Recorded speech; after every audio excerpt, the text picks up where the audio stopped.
What it do, Flight Crew? FTC. Flight Team stand up! Crime Reacts back at it again. When suspects outsmart the police.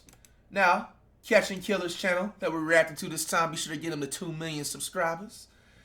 Hey, man, I always gonna tell you this, man, when you ever react to these crime videos, man, if you're doing dirt out there, stop while you can. You're going to get caught. There's brand new technology in 2025. All right?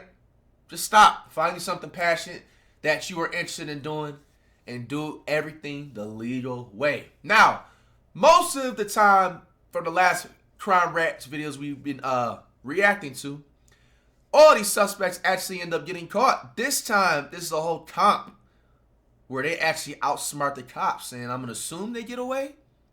Now, just because whatever you see in here, that does not mean this will happen to you. All right? So, do right out there, everybody. I go by Flight, but you could call me FTC. Let's check it out. Damn. Oh, no. Damn, he running a 4-2. Oh. I have the right to identify you. You understand that, right? And you can search up my face, and you can search up my record. There's a prison here? Yeah.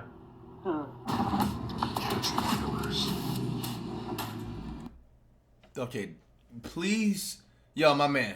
What's his name again? Catching Killers. Yo, shout out to you, bro. But, bro, did you have to do this scary intro like this? Bro, can you imagine? I feel bad for the ones that's going to catch this video at, like, nighttime.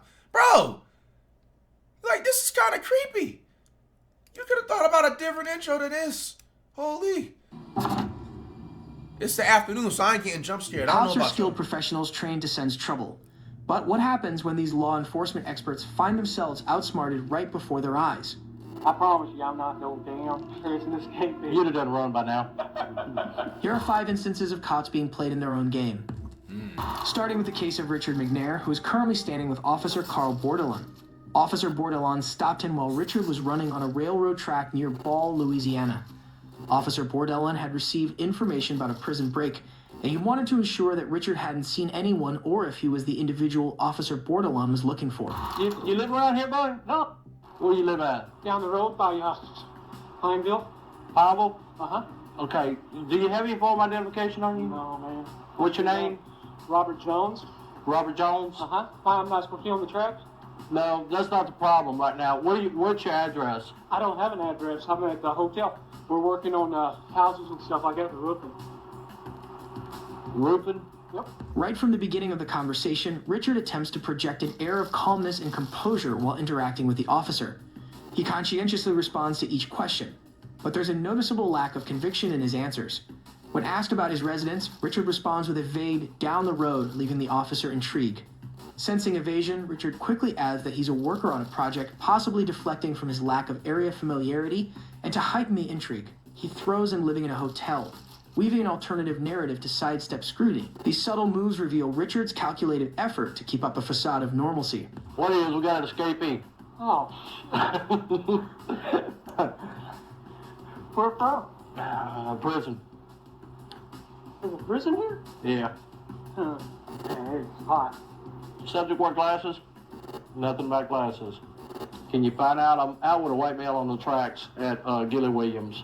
Remaining composed, Richard provides the officer with straightforward answers and maintains a relaxed demeanor to avoid appearing anxious or unsettled. When the officer tells Richard, "We got an escapee," Richard, instead of reacting with alarm, stays calm and maintains his facade of innocence, rhetorically asking, "There's a prison here?"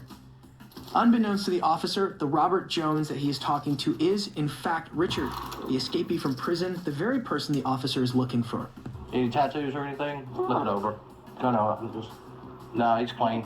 I'm 50 years old. How old is your guy? You're how old? 50. I was born in 56. Damn. He said born in 56. Bro, and this is in 2006. You see the footage, bro. Wow. 58. Or it could be lying about it, too. Me, huh? Colors you got? Green, well, kind of a turquoise blue. Turquoise blue? You want to give me some more? Call my little brother, man. Do right. No, it's not. No, it's short hair. My guy's got skin cut hair. He's got a beard, well, a goatee like. While many guilty suspects typically respond with concise and cautious replies when facing the police, Richard took a different approach. He was intent on presenting himself as an ordinary individual, providing fur responses and even making jokes with the officer. I guarantee I'm not no. You know the bad thing about it? What's that? You're matching up to him. Come on. Well, that sucks, doesn't it? Yeah. Where are you staying at? That Titusville or Titus Inn? Titus Inn? Little on. Where's that at? I don't even know that is. We just got into town about a week ago, and he dropped me off to jog. I always jog about 12 miles a day. Where'd he drop you off at? Up there on that road by, there's some construction going on up there, some houses. And he dropped me off, and he'll be back at the hotel in about probably 10 minutes, 15 minutes. Who y'all work for? It's his, I know. What's the name of the company? Phil's Roofing. Okay. Phil's Roofing. Did you go through a broad patch or something? Well, yeah, roofing. I always roof in shorts and cut my scratching up on, the roofing. That's why your knees are all cut up? Yeah. Or y'all got pads? Huh? Y'all wear pads? Hell no. Too hot. They rub the pad to rub your back of your legs and stuff. Where are you from? Huh? We're originally Dallas, Texas. I mean, that's where y'all That's stay where we're out of. out of Dallas, Texas? He look like he about to take Well, off what's in your a name second. again? Jimmy Jones. While talking with Richard, Officer Carl noticed cuts on Richard's knees, possibly from a barbed wire during the escape. However, Richard dispelled suspicions by claiming the cuts were from construction work. Despite the potential giveaway, Officer Carl appeared to buy into Richard's story. Another major red flag that the officer seemed to have missed was when asked Richard his name again, he provided a completely different one, Jimmy Jones. Ordinarily, this inconsistency should have been a dead Jimmy giveaway, Jones but to Officer Robert Carl Jones? didn't seem to notice it. Now, when I crossed the tracks down there, I saw you running. I said, well, how lucky can I be? Where's y'all's motel at? Okay, let me think now, because like I say, Phil always drives. Okay, Walmart's right there. Go right at Walmart, and there's a road. Is it 165? Right. 165 that goes south, and we're about 3 blocks. Code 4. Little old I thought that was tiny other cop car hotel. pulling up, It's rather clean, car. and it's family owned. Little tiny hotel. Yeah, like a motel deal. You park up there. I promise you, I'm not no damn prison escapee. You'd have done wrong by now. You know that yourself. You'd have done wrong by now. No. I'm sorry to have to hold you up, but Hey, no, I'm just doing my job, I know man. you are. But, yeah, just be careful. You'll probably get stopped again, okay? Don't be alarmed by it. Phone number, your cell phone number, so I can have whoever call you? Just call. You got a cell phone with you? No, hell no. I don't even have a cell phone or anything. Man Call said 911 hell is all you no. got to do. They'll get a hold of us. All right. That's our quick line there. Have a good day now. Be careful, buddy. Thank you. All Damn, right. that's crazy. This was the last time Richard was seen for the next 18 months. However, he got later in caught? October 2007, Richard was finally caught and apprehended in New Brunswick after he was identified driving a stolen vehicle. Wow. Richard might have gotten lucky with his... Why would he drive? Bro, you've got to be the most dumbest thing. And disclaimer, I'm always going to make sure I say this. I don't want anybody to ever think I'm trying to, advocate or, influence people to learn how to get away with shit and stuff like that. But, bro, imagine you being a whole prison escapee, right? And you don't... Obviously, it's going to be hard for you to register an actual vehicle, right? But, bro, you're going to drive a stolen vehicle? Bro, I hope you guys realize, bro, if you're driving a car that's not yours, and especially that it's stolen, bro, the minute that it's stolen and somebody reports it, bro, yo, you realize that, let's say a cop is posted up on, the side of a road, right? And you drive past him, you're driving the speed limit and everything like that, and, you don't do anything to, alert them. Bro, police have certain scanners that can, alert, and it's whether if they feel like stopping you or not. Where they alert, let's say 30 cars drive past a car and one of those cars, is stolen, right? Bro, on a police scanner, bro, that exact car, the exact make, model, VIN number, and everything is going to come up on that police scanner and be like, okay, this vehicle is stolen, or this vehicle is theirs, but the tags are expired and they're, not registered and stuff like that.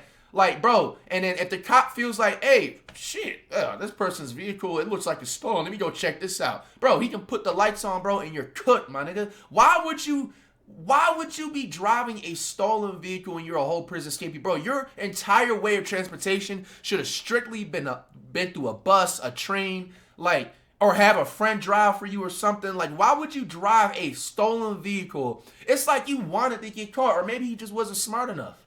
The fact that he was even able to outsmart the cop like this and get away for 18 months, bro, that's actually however, diabolical. The same cannot be said about the next person we'll cover. That's the On intro, October huh? 18, 2019, 17-year-old Quantrell was arrested from his classroom at Orfordville Parkview High on suspicion of strangulation in an August 1st assault. Yeah. Close the schools. Put them away, bro. Bro, I was in school.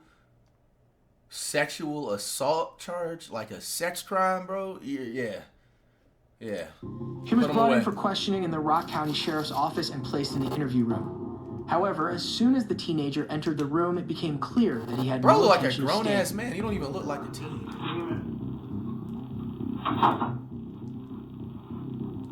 Oh nah, this man had a plan already. This man different. No, this man different. Oh my goodness. Oh my As goodness. soon as the detective leaves him, Quantrell scans the room and finds a window.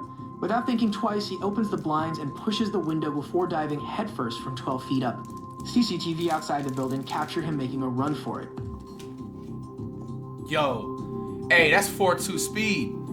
Bro should have been playing on a football team or track team instead of being a weirdo, bro. Despite having several CCTV cameras around the sheriff's Damn. office, no one noticed the absence of the suspect for at least the next 14 minutes. Yeah, oh yeah, nah, he's gone. He's gone. Yo, he's gone. 14 minutes, y'all didn't notice him? As the detective enters the room to start the interrogation, he takes a second to process what happened before he can react. Sheesh. I know when he walked in that room, bro. Oh! Nah, I know that. I know once he heard the wind hit the blinds, it struck to realization. Damn.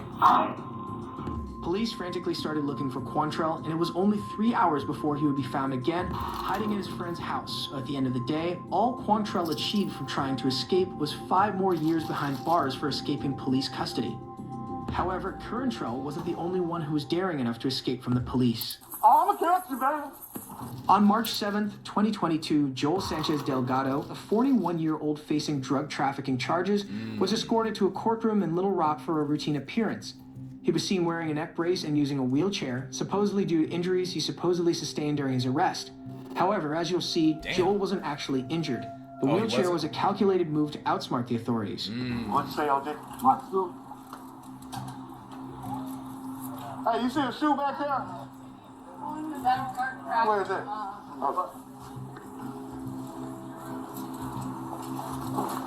Oh!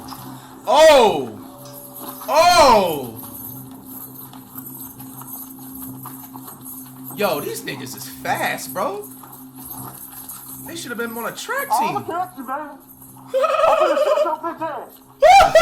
Courthouse entrance, Yo, nah, that cop had it, bro. He said, I'm gonna catch your Joel bitch asked ass. the officer about Yo. the missing shoe, creating a distraction that allows him to swiftly leap out of the chair and sprint away with the officer in pursuit. Realizing he lacks his radio, the officer can't call for backup or alert his colleagues, giving Joel an advantage in escaping from only one officer instead of an entire squad. Hey, can you call the police for me? Call the police for me. Hey, call the police. Call the police. Which way it go? This way? Oh! You got your phone? God damn. Joel successfully outran him. The officer being unable to contact backup gave Joel extra time to distance himself from the police.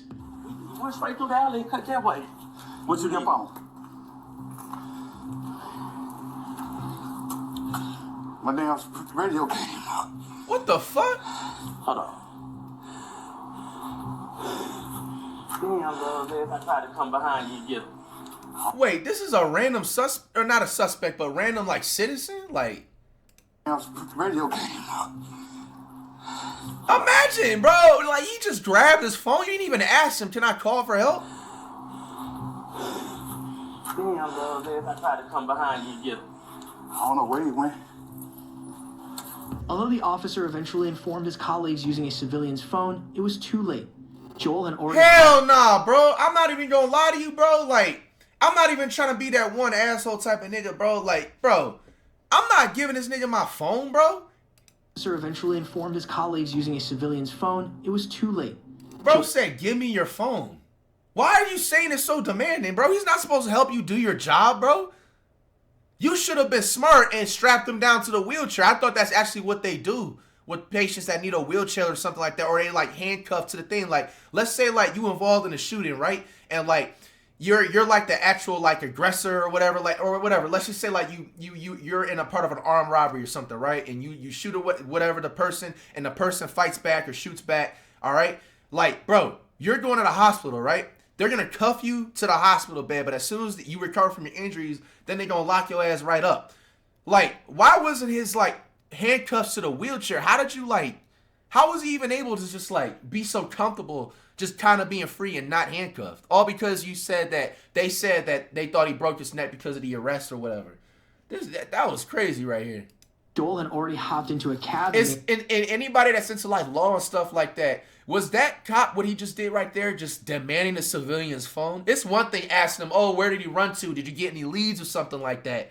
But bro, you asked him for his phone? Like, is that even legal for you to do? He's doing your job for you at that point, bro. You might as well. I hope this officer at least gave him half of his next paycheck, bro. Because, bro, I'm not trying to be a tough guy, but if that was a suspect, bro, I'm completely just continuing to walk, bro. I'm not going to do your job for you, bro. Like, what the hell? How do you not know that dude has to go back to work? He's on his lunch break or something like that. That's kind of selfish. I don't. That's leaving just the officer powerless at that moment. And I tried to get him. Hello? Well, to be fair too, the citizen was like, oh damn, I tried to get him for you. So at that point, the officer was just like, oh no, you trying to like really help out type of. So Hey, look. I don't know, man. How do y'all feel about that? Like, was that what the officer did legal to do, or was he doing too much, or was there nothing wrong? Dude got up and ran. Yeah. I couldn't catch his ass. And my video was in the public. At least he's honest. The wheelchair dude. I couldn't catch his bill. Tim's had pulled up. Funny Joel's thing freedom, however, is, he said, I'm gonna catch you. was short-lived as just a few hours later he was caught and charged with felony escape, which will add 5 more years to his sentence along with other charges. And this is Delgado now after a taxi cab ride to West 65th Street. Got your dumb ass. The 41-year-old is being wheeled into an ambulance, He's faking all this, bro. He's trying to finesse. claiming to be injured and unable to walk. He definitely gonna try and file for the mental insanity thing. Whatever. Investigators say he caught that taxi cab outside a hotel along Broadway. He's expected to face escape charges. Laura, I'm told he's back in the Pulaski County Jail tonight, and I'm told he was booked in while in a wheelchair yet again. While Joel was Imagine convicted he's because sick. of his criminal past, what happens when the only criminal involved in a police encounter is the police themselves? If you try and come past me, you're going to go on the ground face first. Do you understand Okay, me? and then I'm gonna file a complaint against you. Go get your camera, yes. On September 29, 2019, police rushed to a scene sparked by a heated exchange between Michael Franchik and his neighbor. Trouble brewed when Michael's 15-year-old son, Jack, was cruising on a gas-powered bicycle, and the neighbor, allegedly irate, issued threats of physical confrontation. Amidst the tension, a third-party caller dropped a bombshell, claiming Michael had a concealed gun. The sergeant relayed this startling detail over the radio, setting the stage for what was meant to be a civil and consensual conversation with Michael. Can I help you? Hello, are you, Michael? Hi, can I help you with something? Yeah, we're here about a... And your name? Officer Rodriguez. First name? Jim. Jim. How are you, Jim? Okay. And your name? Please? So, Sorry? Badge number? What's that? Badge number, Okay. please? let's go ahead and talk about the incident that you had out here a few minutes ago. Yo, my man, can you at least put some socks on? You have some shoes right there. You choose to walk out barefoot. Bro, I'm just sorry, bro. Like, I know I said this in like a past crime video. Oh, by the way, because if you guys remember, there was this one crime video. It had to do with like, they were trying to steal a bicycle, I think, or not trying to steal a bicycle, but basically it was a love triangle thing. You guys remember that crime video, and the dude was walking outside, and I was automatically trying to assume that, oh yeah, this guy's guilty. I apologize, because you was, at the end of the video, you wasn't, but you was barefoot. But bro, all jokes aside, bro, like, yo, come on, like, there's no way in hell you cannot care about yourself enough if you're walking on actual, I understand this is his house. I understand, but bro, like you're walking on wood, bro. You can get a splinter, bro. You can step on something, bro, to hurt your feet, and it's just, I don't know. That's just nasty, man. Put some socks on or some sandals, bro. Come on. This isn't the Stone Age no more, bro. Y'all don't gotta walk out barefoot, man. I know what you're talking about. Okay. Step down here for me. Yeah. No. Hey. Whoa. Whoa. I didn't do anything. You just came into my house without a warrant. I'm not running away from you. You just did. Is there any gun in your back pocket? I just want to make sure we're safe. We're safe. Okay. I'm not coming outside. Can we talk right here? Sure we can. Jack, come here, record this. Come on outside. Record this. I'm outside. Jack, record this. Grab my phone and record this. Whoa, I'm injured. As the officers approach Michael, he refuses to talk about the incident and attempts to go back inside his house. The officers, however, without any legal cause, force their way into Michael's home after him and attempt to drag him out. Michael refuses to go outside, but now agrees to talk to the officers inside the house. Officer Rodriguez, however, either didn't hear the agreement or didn't care and continued to force him outside. At this point, Michael's son, Jack, begins recording the whole ordeal on his cell phone. I am cooperating. You're violating my Fourth Amendment rights. Stop. Outside. You're violating my Fourth Amendment Hey, rights. you guys cannot come in here without a search warrant. Get the phone. I'm videoing. Get the phone. I'm cooperating. I'm not fighting you. I'm not fighting you. Outside now. Now, how do you guys feel about this? They didn't have a warrant, but they said they got called for some like heated argument or something. Walk outside so we talk. Okay. Enough. Damn, they're tasing him? You just tased me for no reason. Stop. Outside. What are you doing? Stop. What am I being detained for? Outside.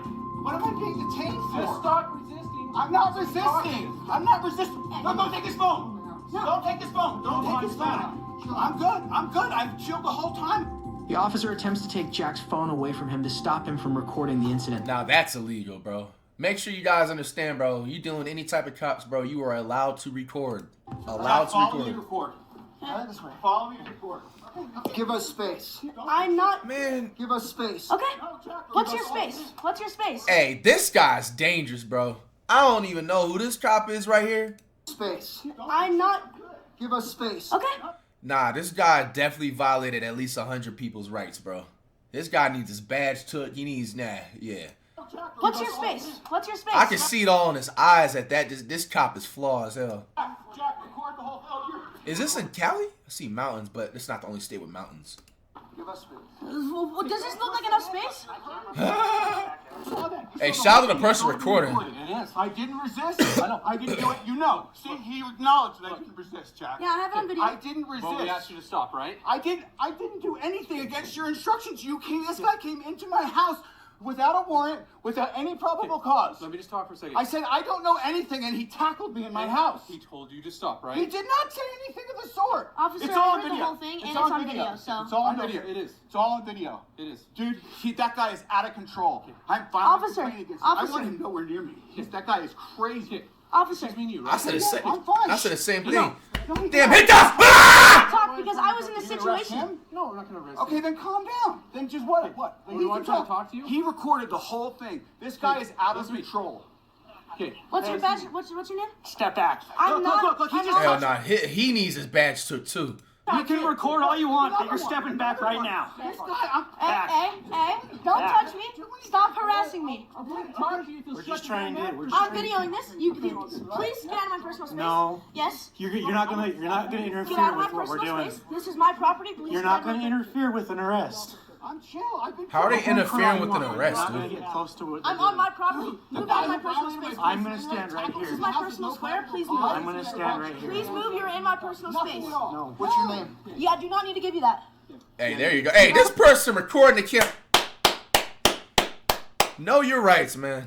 For what reason? Don't do it. I know. I'm involved with this, yes. But this guy threatened me and called the cops on you. And what's your badge number? What's your name? What's your badge number? That's not your Badge badge number, number, that's you his name. fucking dickhead. That's your name. Give your badge number out. Now, what's your name? I'm not making any statements. You're not making any statements? Nope. Okay, I have the right to identify you. You Okay. understand that, right? And you can search up my face and you can search up my record. Okay. I just told my This husband person I'm stand on business. You're detained. For what reason? For what? That guy threatening me? Why isn't that guy going to jail? That guy threatened to beat me in his ass. So why are you guys arresting him? That's not the Why are you information I attacking? got. Yeah, he can just lie. Jack, Jack, step back and keep recording. I'm literally in my space, and this guy's just touching me. I didn't touch you at all. I have it on video. I've been recording this whole time, buddy. Okay. Despite his young age, Jack handles the situation with impressive poise. Yo, Jack. Yo, salute, bro. Understanding of his rights shines through as he knows he doesn't have to identify himself unless suspected of criminal activity. Exactly. This awareness keeps him steadfast and unintimidated by the officers. Jack continues to record his father's arrest as 2 officers try to block him. Do not step forward. What did I just tell you? Please get out of my space. I do not have to. Okay, You then cannot interfere with what we're doing. I'm not interfering when I'm on my property. Don't step towards the car. I'm not. Then move out of my way. You did step towards the car. I told you not to. You tried to run from us. What's your name? Officer Ware. Okay, and what's your name? We're going over this, Officer Proctor. Okay, I didn't go over it. Don't. How old is this Jack dude? Is this a girl or a boy, by the way? You can't. Hey! Stay back. I'm going in my house. Stay back. I'm going in. If you try and come past me, you're gonna go on the ground face first. You understand me? Okay. Hell nah. Yo, bro. And I can see this officer's married. He has a ring on his finger. Yo, his wife definitely cheating on this loser ass. Yo, these cops is dangerous, bro. Play against you. Get your camera. Go get your camera, yes. I'm allowing you to do that, but you cannot walk in my house. Wait, they walking in the house? Bye. The hell? I have 3 cops on me and I'm 15 years old. Because you guys intruded my house. So you were the one driving up and down the street on the motorcycle? I was on my gas bicycle. Okay, that's a gas-powered vehicle. You have to have a driver's license. No, you don't. Yes, you do. Not when it's 50cc and you have a permit for it. Ooh. Once again, Whoa! Now that's a fact right there. I've had a couple of homeboys that have had like powered motorcycles and stuff, and that's actually facts right there. Like it's a certain amount of CC you're supposed to have for it to be a considerable actual like car where you need an actual driver's license. But if you have a permit for it and it's under a certain speed that it can go up to, all you need is a permit. You don't need a license. Bicycles are not required to have a license as long as they are under 50cc and don't go over 30 miles per hour. The officers then walk away and talk among themselves to discuss what Michael can be charged with. At this point, I don't even really care what their story is. I believe our independent witness, and given their demeanor, the question is, I want to talk to him to see if there's any threat with the gun, but he would have mentioned that, I'll bet. She said she didn't see it until he was walking back over here. But he said he saw 2? Oh, or no? No. Okay. So she didn't say anything about it, and I didn't want to suggest it. I just wanted, what did you see? And that's what he told me, and that's So what he she didn't told me. mention that? No, he didn't. Okay. Well, if he didn't threaten anyone with it, there's no... I don't No, think it was there's just a sense of concern for trying me. to- Oh, no. Absolutely. But I don't think there's any reason to try to write a warrant to get in the house. No. We'll identify him through him. I'll just do TLO or whatever. Okay. And then the friend, I've got his information. Their statements, I couldn't care less because they're not cooperative. I'll just refer to the juvenile courts. If they want to screen him for charges, great. And if they For don't, Raleigh and the motorcycles or whatever. yeah. All right. I mean, I doubt that goes anywhere, but, you know. I doubt Yeah, that all goes I would have anywhere. done is talk to everybody, and it's a he says, she said. I would have written it up and said, here's the report. That works? And then he does this garbage. So I'm going to arrest him for failure to obey a lawful command, resisting, disorderly. Yeah, disorders, that's good because it got her attention too. Yeah. The sergeant dismisses Michael and Jack's side of the story, citing their demeanor. However, acknowledging Michael's concealed carry permit, they assert his entitlement to carry a gun unless he brandished it in a threatening manner, an allegation that no one, not even the neighbor, has made. Meanwhile, Officer Proctor was taking Jack's account of the incident. He goes, that bike is illegal. I said, no, it's not. It's a 50cc bicycle, and I have a permit for it. And he said, get out of the way. He was on his little road bike. He said, get out of the way or I'm going to beat your ass. So if you guys want to believe him, and we have 2 witnesses, he has 0. Okay, calm down. Just calm down, calm down. No, I'm pissed off because you guys What you just telling him to came to my calm house. down for? You calm down, Ask a nigga. question and figure out what's going on because what we got told is a gun was involved in this incident. So we're gonna take this a little. No gun was involved, not at all. I don't know why you have to Then what? beat my ass. And I rode my bicycle back here. He ran back with me. I closed the garage and I told my dad. Okay. My dad was like, "Who is this? If anything goes farther, I'm gonna have to call the police." He walks outside to see where the guy is. Your dad? Okay. And the guy comes out and he steps and he for instance, he walks and he goes like this. He walks right here in front of his face. So right here or Like down there? no, right down there, at the corner where you guys were parked down there. Okay. And he walks up right to his face like this, And he said, step back, because you're violating my, like, his personal space, one. And two, if he steps one more close or he touches him, he has the right to defend himself. And that is easily the right to defend himself. So there's no reason why he says a gun is involved. It wasn't him that said it. He doesn't even know about this. This was a completely other parties that were watching the whole thing happen. There was no gun involved. There was no gun involved. Well, I'm just saying what we were told, and it was tucked in his back waistband / pocket, and they seen him as he's walking away. So I'm just telling you, we can only go off the information we're provided. I understand that. Okay? So. But we have two witnesses that were literally like on site, and we're telling you the truth, and he's telling you the truth. So. Michael was charged with 2 misdemeanors, interfering with an arresting officer and failure to disclose identity. Wow. Those sentences could lead to 6 months in jail if Franchek was convicted. Wow. In September 2021, Michael filed a civil lawsuit against Park City and the officers involved in the incident, seeking over $1 million in a public apology. 2 of the 4 officers involved in the incident were terminated. While the Michael Franchek case is a clear example of police misconduct, it is not the first time they convicted an innocent civilian. The evidence I have is frankly conclusive and overwhelming. Okay. On August 15, 2003, Hamilton police arrested Michael Dixon, 37, from the Hamilton bus stand on suspicion of robbing a jewelry store. However, a discrepancy arose as the witness report described the suspect as a short white man, while Michael was neither short nor white. Despite this, he was taken to the Hamilton police station for questioning. Sorry to keep you waiting, Michael. It's okay. Tired. It's been a long 2 days. This is one of our interview rooms here at Hamilton Police, and this is audio and videotaped. Yeah, I noticed. Okay, you're obviously not a stupid man. Video camera. Microphones on the wall, so everything we say and do is recorded. That's for both of our benefit. It benefits everybody. Right off the bat, we can see that Michael adopts a forward-leaning posture, which indicates that he is confident and relaxed. He maintains eye contact with the detective throughout the interrogation. Michael has read his Miranda rights and assures the detective that he will be cooperative and help the detective with the investigation. You are not obliged to say anything unless you wish to do so. But whatever you do say, bro, I thought it was a bleed the whole time. May be given in evidence. Well, that's fine, because what I have to say is plead my innocence, so I don't mind that. Okay? But I'm just curious to know, like, how it got this far, because, as I said to you earlier in the other room, the police officers that stopped me on the street said that they had witnesses that I... Well, when you wanted to talk to me about the events in the other room, and I told you that that wasn't the right time and place to discuss it, remember Right, that? Yeah. There's one other thing I have to tell you before we discuss this, okay? Okay. And that's that if you've spoken to any police officer or to anyone with authority, or if any such person has spoken to you in connection with this case, I want it clearly understood that I don't want it to influence you in making any statement.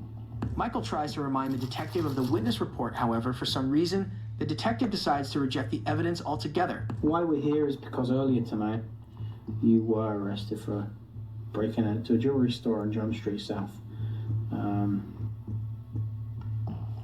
Now, your innocence and guilt in this, quite frankly, isn't an issue.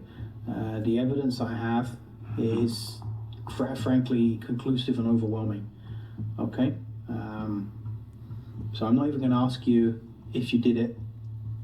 What I have to ascertain here is what kind of guy you are. Whether this is, you're like a serial burglar, and this is what you're doing all the time, or whether this is a one-off thing because of the power cut and everything that's going on tonight. That's all we're here for. Okay, I understand your position. Like I say here, I didn't do it, and you've heard that many times, I'm sure, in your career, but it's just, ask me questions. That's all I can do is answer them, I guess. I've got no questions to ask you. I mean, why did you do it? That's basically, that's my only question. I'm coming from that position, and since I'm saying I didn't do it, I really don't have an answer for you except to say I didn't do it. I guess we haven't really got a great amount to talk about. Yeah, it's like I said, whether you did it or not isn't up for discussion. Okay, well, it's really not. Michael seems confused by this statement, and understandably so. The detective is bluffing. There is no evidence to suggest that Michael is the culprit. Even the suspect description in the witness report suggests otherwise. While it may seem illegal, the police are allowed to lie during an investigation to put pressure on the suspect and force a confession out of them. In this case, however, Michael knows he's innocent and sees right through the detective's bluff. He maintains a forward-leaning posture and eye contact, making the detective slightly uncomfortable as he switches his position and breaks eye contact. There's a number of witnesses. Great. One of whom had a video camera. Perfect. Yeah. Okay, then. Well, that's relieving. That's relieving, to be quite honest. Yeah. So view the video camera. I have. Okay. That's why your guilt isn't in issue here. That doesn't even make sense to me. Because if I'm on the video camera, I smell lawsuit. that doesn't make sense. You have a video camera that shows me? Yeah. That doesn't make sense. It makes perfect sense to me. We'll have to, I guess, I have no choice but to be a lawyer then, if this is the kind of thing you're going to go through with. This isn't going to go away. You're charged with breaking in. You will be charged tonight. Okay. You will be going to court in the morning, charged with breaking in with intent. Okay, that's what's going to happen right now. Can I ask you something? Okay, are you just making this up that you have a video camera so you see how I react? Because it goes. Hey, this guy, yo. You're saying, okay, but hear me out for a second, please. If I am guilty, as you believe, because you had me on video camera, then okay, we'll go through the procedure. But I'm saying, I'm trying to call your bluff here because since I know I didn't do it, there's no way I could be on the video camera.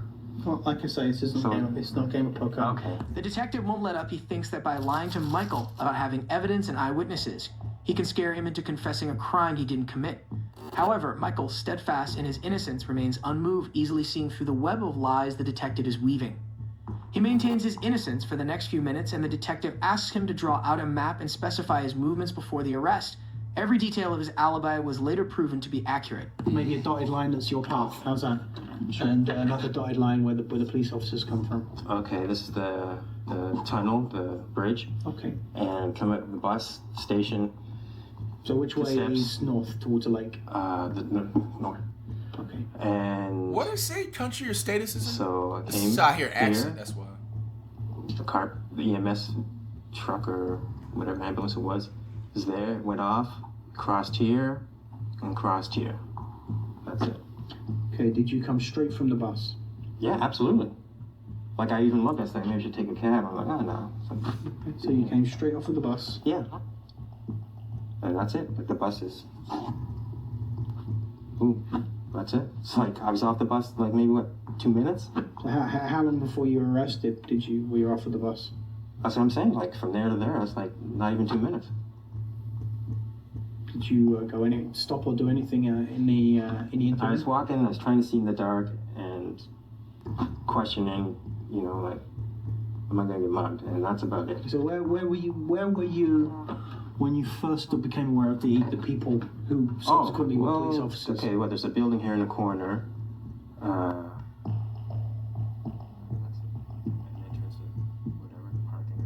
There's another building here. There might have been some, actually I was walking. I saw a flashlight or something there, and I can hear hollering, and then someone else is here, and that person, or maybe, I don't know, maybe that person ran, I'm not sure. But anyways, I was approached here. Okay. From the information that I've got, you're going to be charged tonight with breaking in. However, I do have a duty to make sure that the truth is... And the truth is paramount, and the true version of events is paramount. And I have a duty to investigate all of this, and I will investigate.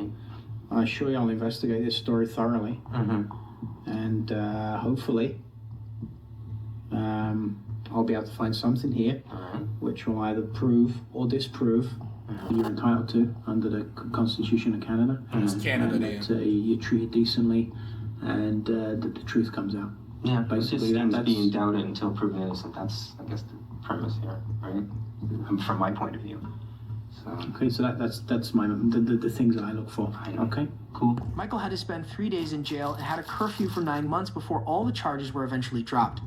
Michael sued the county police and received over $100,000 in damages. What? That's it? Nah, bro, they need to run him at least $1 million, bro. How many months was he in? 3 days in jail and had a curfew for 9 months before all the charges were eventually dropped. Okay, I heard it wrong at first. It was 3 days. But, bro, I ain't gonna lie, bro. That's 3 days he'll never get back, bro. Now, he should have at least got $1 million, bro. And then the fact that he's on a curfew, bro, for 9 months after that, too? Nah, man, he needed at least 1.5 million, bro. Come on, dropped. man. Michael sued the county police and received over $100,000 in damages, while the interrogating officer was demoted and suspended without pay. Suspended without, man.